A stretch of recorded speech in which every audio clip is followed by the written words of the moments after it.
Hi guys, thanks for visiting my channel Free Your Finance. My name's Gary and I'm documenting my journey towards financial independence. I talk about investing, property and savings, so if this sounds like something you may be interested in hearing, please hit the subscribe button below. So I have recently started a podcast style interview series on this channel. I'm still going to be sharing regular videos documenting my journey, but I wanted to also introduce some more people to the channel to chat about theirs. Today I have a really old friend on the channel talking about trying to become self-employed and some of the challenges that it brings. I hope you enjoyed the video just as much as I did recording it.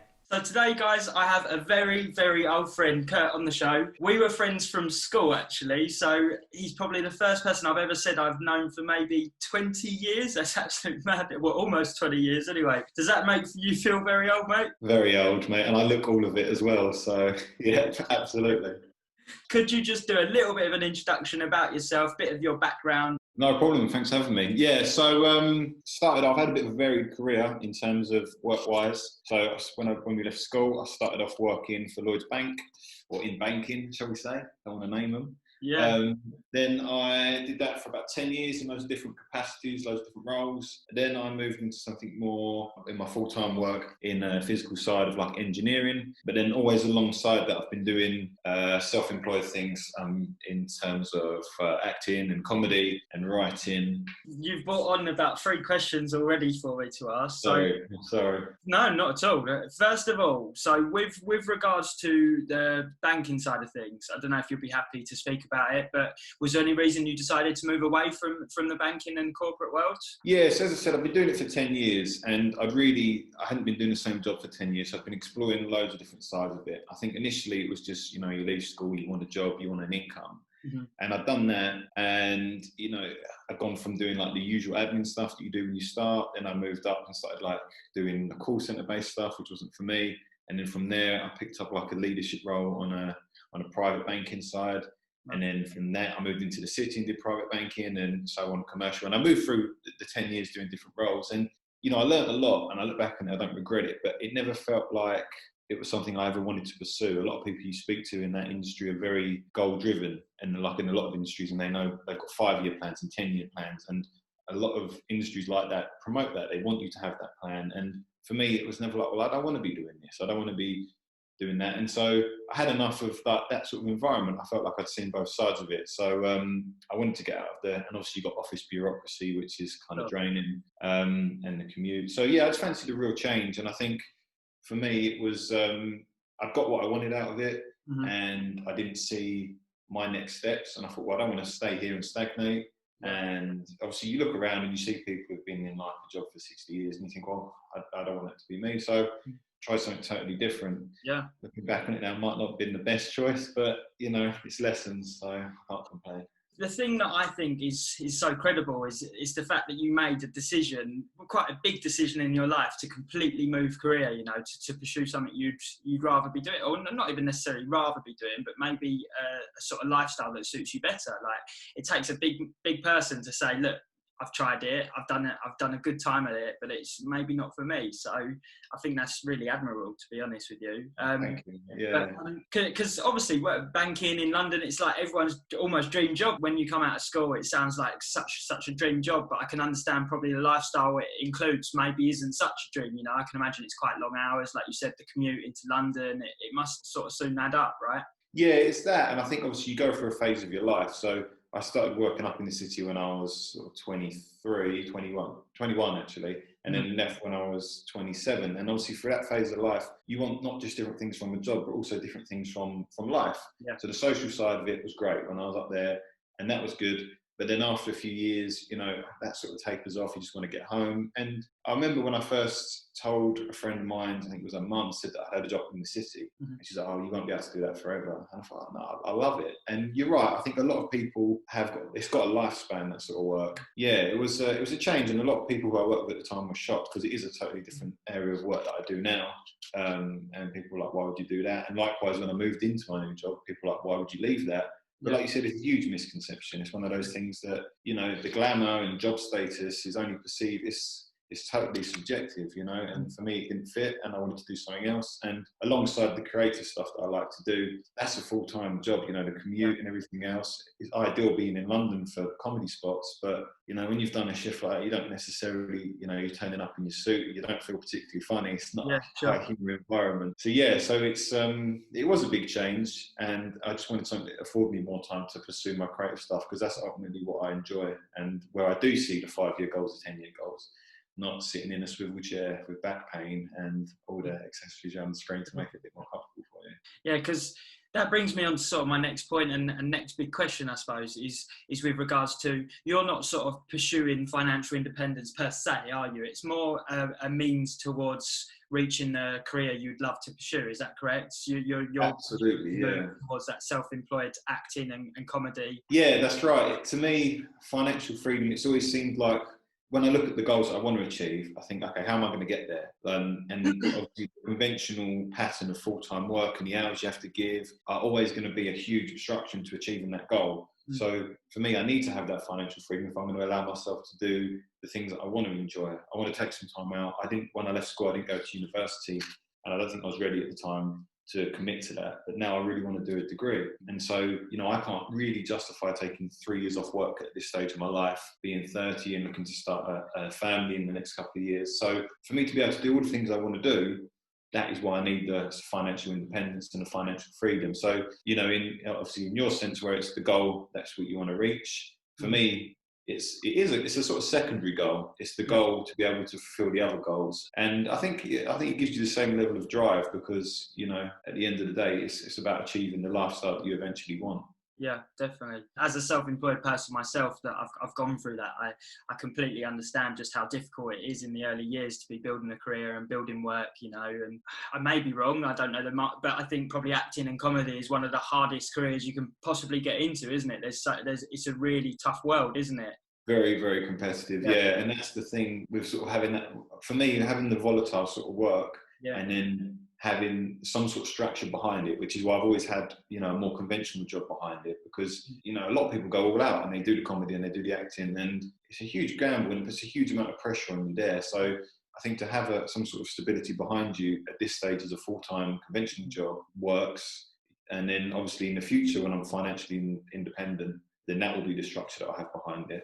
But yeah, it's like you say, with the self-employed work, it's volatile, and you know, when you're doing stuff like the stuff that you do as well, where there's demands and there's creativity to it, you don't want the pressure of the financial side to really inhibit the performance and the creativity, which ultimately it can do. Yeah, it's tough, but then, you know, I narrowed down the niche by being ginger and bearded, so trying to get a competitive edge. Yeah. So that moves me on to my next question. So right now you say that you're working in engineering. What are the big changes you need right now to be able to start pursuing your acting and comedy full time and live your dream that you're hoping for? I think ultimately it is moving out of the full-time model, because, you know, this job that I've got now does afford me a lot more flexibility, but still, you know, when you're on that treadmill, it's very hard. Like, it's easy to make excuses that I haven't got the time, but amongst the other things that I like to do, it is very difficult. So I think for me, it's going to be looking at trying to come up with a self-employed business outside of the acting and the comedy, which I can do until I'm obviously, you know, mega famous. No, it's not really that. I mean, it's to the point where you can earn money out of it. You know, I've never really wanted to be famous, but that's a different conversation. But so I think ultimately it doesn't work that well, as much as I've learned a lot from it. And the thing is, it's not been a waste, because obviously through that conventional work and that regular work, as we're going to go on to, if you're clever with your finance, you're not going in, when you take the risk from going from full, you know, employed by another company to being self-employed, you're not going into it with no funds behind you, no capital, and you've just got to think, well, like this first month, I've got to get the money coming back in, you know. So once I had that idea, which really, I think I had the idea when I moved into the engineering job, that it wasn't going to be sustainable in the long term. I've already, as soon as I get in, incorporate as many saving and financial mechanisms that I can Sure. that are going to allow that transition to be easy. Because, like I said, with the acting and the comedy, and as you obviously know, being self-employed, when it's crunch time to earn the money, you know, that's a huge amount of pressure. You've got bills coming in and bills going out and nothing coming in. Yeah. It's tough. So I don't want to put myself in that pressure. You know, starting a new business, if I've got some savings, I think, okay, you know, I'm not going to make money in the first month, 2 months, 3 months, but I can get by. Sounds sort of contradictory for a guy who does comedy, but I don't deal well with that sort of pressure, you know. I just think it doesn't promote the best environment for success, which sounds a little bit poetic and arty, but you know, I just don't think it does. No, I agree completely, and I think with a creative job, you need to have that freedom to sort of make the best content you possibly can, right? Like, I know that when I had started my photography, when I was just trying to pay the bills and just churning work out, I was becoming like I think you mentioned it earlier, you're just becoming a bit of a conveyor belt, aren't you? Just smashing out work as quick as you possibly can because you just need the money. And the other thing I was going to mention is it's quite hard to not damage your relationships and your friendships, isn't it? You know, when you're working so much because you're trying to pursue that end dream. Like, how have you found that's affected things? Well, currently at the moment, obviously with the lockdown, a lot of that stuff's come to a halt. Sure. But I think, it's a difficult thing to manage. I think obviously when you get into the discussion about relationships with people, I think if someone is, you know, if you're clear with someone about this is important to you and you want to achieve it, and I'm very lucky that I do have a relationship like that, you know, and I think it's not conventional, and it's going to create, especially with comedy, it's a lot of evening gigs, you know, and if you're doing that very regularly, which is what it really requires if you want to get good at it and make it. I think it's just about balance, isn't it? You know, everyone wants different things from life, and I think as long as you're with your relationships, be it friends or partners or parents or any relationship, I think if you're clear that, you know, this is what I want to do, it's different to what other people want to do, but it's not like a pipe dream. It's not something that I say I want to do because I don't want to do a proper job, which to be honest, that is part of it. I don't want to do a proper job. But, you know, but I think if you're clear about this is what you're doing, you know, I think the way I see it as well is, you know, long term, when you look about what you're going to contribute to your relationships, you want them to be good. You don't want them to be just sort of keeping them there because it's been someone you've known for years or because it's your girlfriend or whatever. So, you know, if I see myself staying at like Lloyd's, in the bank or anything like that, you know, 10 years time, I'm probably not going to be that happy as a friend and as a father and as you know, anything else. I might be able to contribute financially. I'm not going to contribute, you know, the other side that's just as important. What I wanted to move on to is you mentioned some financial mechanisms that you've introduced. What would you say your biggest sort of investments, things like that? What are the things you're really concentrating on right now? At the moment, obviously, where I'm sort of moving out of the full-time employed work, I'm looking at sort of the independent stuff. Yeah. I know you're a big fan of the Vanguard. So I do that. I've been looking into sort of commodities recently, seeing if that's viable. My main thing that I have running at the moment is existing investment schemes with my employers, which I can keep running even though I don't work for them. So when I work for the bank, I've still got a pension that I no longer contribute to, but it's still being invested, which is great because, and I think that's a key point. I think when you move jobs, which people do, not necessarily in a big industry change like I have, if you're moving between jobs to jobs, a lot of people just close down their pension and transfer it into the next one. Sure. But if you actually research it, like the pension I had with the bank, it's fantastic. Yeah. If I was to liquidate that and bring all the funds over to my new one, I'd be losing money. So, you know, although I'm not contributing anymore, they're still investing the money that I have, and I'm still seeing growth from that. So I keep that running. A big thing I've always done, which a lot of companies offer, is it's usually comes under a different name. It was known as a share save scheme. So every month you can choose how much money of your salary you want to contribute into a scheme, and then it will last for a period. So, for example, when I worked for the bank, I would put in a figure every month and it lasted for 3 years. And at the end of that 3-year period, you can either draw the money that you saved or you can buy shares in that company at the price they were when you started. Yeah. So it's a win-win. And also as the money comes out, it's tax exempt because it comes straight out before tax. Yeah. So obviously you're going to get the tax when you sell the shares or whatever you do, but it's taxed at source, it's taxed on your net or growth. It's taxed before, you know. And that's a great thing. And I think for me, that's always been a steady, it is such a win-win, because if you're someone who's not really a big saver, that forces you to save. And if you Yeah. get that set up as soon as you start a job, that system's in place. Worst comes to worst, you're saving, you know, £250, £300, whatever you can afford every month. Obviously, if the shares go up, it's great. And, you know, even a small amount over 3 years, every month soon adds up. Definitely. Another thing where saying you're someone who's fully self-employed and you're not in a position to take advantage of that, I think like you've got an immediate network of people who will have that, it might not necessarily work for.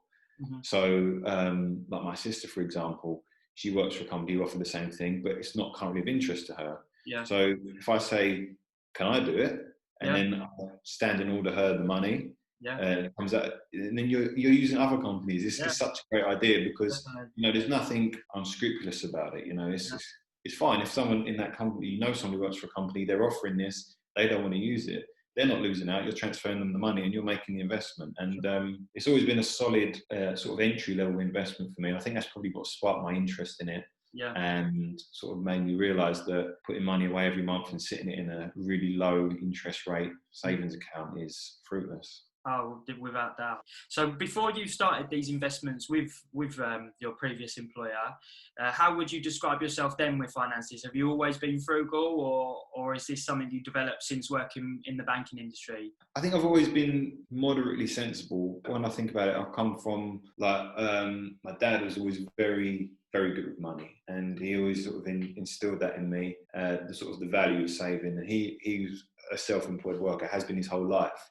In an industry that's very dependent on aspects. It could mean you could be out of work, you know, like he worked in the building trade. So, you know, if you've got poor weather, you could be out of work for a long time. So he was obviously, you've got that mindset when you've been self-employed that you need to, you know, account for a rainy day, no pun intended. And so for me, I've always sort of seen the value of saving, and you know, there's been blips definitely. There's especially when I first started working in banking, as you can imagine, it's a high bravado and image-based. Well, maybe not all aspects of it, but you know, that lifestyle is, you know, success in that industry or in the city is, you know, the suits you wear, the watches you have, the car you drive, and being young and impressionable, and maybe bought into that a little bit. But then it wasn't for that long, and I wouldn't say I did anything massively extravagant. But I think I've always been keen on the idea of trying to put money aside. I've always been quite sort of cautious on what I've spent the money on. I've never seen I've been particularly mad. It wasn't really a massive sort of epiphany moment for me. I need to get my finances together. I think because I think very early on in the working for someone else, it never felt like a good fit. And I thought, well, I don't want to spend all the money they're paying me. I want to have, if I want to quit like tomorrow, which I've felt like doing many times, I don't want to feel like I'm on my arse and I've got nothing. So, and I've always worked from a young age to some extent. Like, as soon as I could, I had a paper round, and even then, you know, I think I'm much like yourself. You know, if you're acquainted with money quite early, it's a lot quicker for you to come up with methods that work best for you. And for me, I just wanted to keep some of it. Just, you know, I don't spend a lot of money, especially not on haircuts. Or I'm saving a fortune. I've saved thousands over the years. So to answer your question in a more succinct way, I've always been generally quite sensible. Been a few blips here and there, and then usually have looked back on it quite quickly afterwards and thought that wasn't good. That was a lapse in judgment. Let's not do that again. It's easy to develop. Like I say this on so many videos, but I had the same thing. You know, I think it's just a natural thing that you go through, especially in your early 20s. You start earning more money than you have before, and it's quite easy to, like you said, I suppose it's a bit of keeping up with the Joneses. It's even with London, you had the social side of things. I bet that wasn't cheap going out. Yeah, of course. I think it's exacerbated more in times now. Again, this is a different conversation, but social media, you know. You're not trying to impress your immediate network anymore. You're trying to impress the world, and you're never going to do that. And I think, like, you've had discussions with people before and stuff that you said, it is without sort of through fear of using an overused term, it is mindset. It's about, you know, realizing what your goals are. Do you want to use your money to impress other people, or do you want to find some sort of personal happiness? And to me, it's very short-lived trying to impress other people. Oh, without doubt. So it sounds like you've made so many changes already. Is there any changes you're still yet to make that you would like to make towards sort of moving towards your end goal? Is there any financial things that you'd like to introduce? You mentioned some commodity stuff that you're looking into right now. I have been keen in the past to look at rental properties. I know you do a lot of that yourself, Yeah. and did a great video the other day on it, I must Thank say. So that was informative. you. Yeah, so that's always a market I've been interested in because that's always been seen as sort of the benchmark of an income outside of the conventional means. So that's something I've been keen to look in. I do like the trading side. I've looked into foreign exchange before. I found the volatility of that a bit too sharp. You have to really be on it a lot. Commodities and things like gold and silver is nice if you've got the capital. Yeah. Plus, you feel like some sort of drug lord if you've got gold bullion bars around the house, which is nice for the ego. Yeah, I keep my eye open. I think there's a lot of trading platforms that are coming up now that aren't necessarily the tried and tested ones. Things like, cryptocurrency has obviously been around for a number of years now, but if you could have seen that back in its infancy. Sure. And I think there's a lot more of that that's going to come. There's going to be a lot more things that we don't know what form they're going to take now, but there'll be potential there. So I think for me, I never really have solid investment plans. So I don't think I've always sort of come upon these things per chance, investigated them, made my own. I wouldn't say I'm an investor at heart. I've looked into stuff, I think that sounds viable, done a bit more research. Will I take the risk on it? And I do. Sometimes I don't think it's worth it. But I do like the idea of commodities, and I do like I want to get some more exchange traded funds and also individual shares. I've done that in the past, obviously working for the companies, and I think there's a certain satisfaction in being able to research one company. I keep my eye open. I never really have a solid investment plan. As you can see from my career trajectory, I don't ever have a solid plan. I go with how I feel at the time and try and work it out from there. It's cool that you're sort of truthful to yourself, and you're not just like on that narrow road. And like I said, you would have ended up just in the banking forevermore. And it's good that you're winding around and jumping onto different roads and seeing what you fancy. So I think that's great. In regards to the buy-to-let stuff, how are you feeling about it right now? Are you pro buy-to-lets now? Are you against buy-to-lets? You started researching a bit more about them. How do you think they sum up as an investment? I think there is still potential there from what I've read and heard. I think it's severely limited to what it would have been. Definitely. I think obviously without everything now relates to the pandemic we're sort of hopefully coming out of. But I heard something on, that sounds so, I heard something on Radio 4 the other day. But it was about landlords and tenants talking about their experiencing through lockdown. And it's been pretty harrowing for some people on both ends. So I think whether or not it's a good immediate investment, something to start looking into now, probably not. I think if you already hold it now, if you're smart and you've got the experience like you have, for example, that you can forecast the problems you're going to have and maybe try and navigate them as best you can. I think for a first-time investor, but for me personally, I wouldn't be looking to get into it probably until the beginning of next year, once there's a bit more clarification. And also, if you're looking at rental properties, it's not just the side of whether you can make money out of it. I guess it's the thought about the other positions other people are in. If you lost your job and you can't afford your rent, who are you going to rent your house out to? So I do think there's a lot of potential. Admittedly, I probably need to research it a little bit more. It's something I'm interested in. I think because it gives you, like you said before in your videos, not only does it give you the income and the goal towards financial freedom, but it gives you a whole new skill set that you can utilize in other aspects of your life, that management side of things. So that's probably the bigger attraction for me. It sounds a little bit dishonest, but the money side of things, although it's always been important, I've always felt like a byproduct. I've always looked for sort of, if I could learn something from that and then make money out of it as a bonus. But I think if you go into it with the goal, like we said earlier, of just purely making money, I think you don't necessarily make the smartest decisions. If you look into it, I want to learn this, I think you normally go into it a lot more, you're better informed, and then actually the money you bring in will be more because you're more educated in your response rather than just like, I need to get the money. So on to my next question was, what are 3 tips you would give your younger self? Take action quicker would probably be the first one. I know it's quite a broad one, but I did spend 10 years in working for a bank, and although it wasn't in the same role, I think very early on I knew it wasn't a good fit, and it was like, well, I'll try something else within here. And you don't realise when you're 18 or 21 actually how young you are. I remember being at sixth form and thinking, if I graduate, I don't want to go to uni. I don't want to waste 3 years at uni because I'm 21 and that's so old. And it's not, is it, at all? 21 without a job, that scared me. And then you think it's nothing at all. So I think for me, looking back on it, I probably would have taken action a bit quicker on things and thought, you know, actually you've got a lot of time to play with. You've got a lot of time to ride out potential failures, be it financial or just career moves. You know, if you're leaving it till late in your 20s or whatever, depending on what your goals are, you've got less time to ride out the mistakes you could potentially make. Whereas at 18, you know, you can make mistakes for 3 years and you're still only 21. So take action quicker, I would say, on things, which sort of ties into my next tip, which would be a little bit more welcoming to risk. I think, like I said, with my dad, he always sort of instilled in me a sense of, and still does to a sense of caution around things, because he's had to. That's how he's had to live to survive. And I think, you know, in the back of your mind, I've always probably been less of a risk taker, and I only make a risk if, and I envy people who do take a risk, because at the end of the day, you don't get success unless you take risks. But it's not in my nature to do that. So I think my second tip would be definitely be a bit more open to risk. And then finally, I think, although I did start quite early in the investing side of things, actually, I'm going to do 4 tips if you don't mind. All right. So the third one, I would say because investing, I wish I'd done that a bit sooner.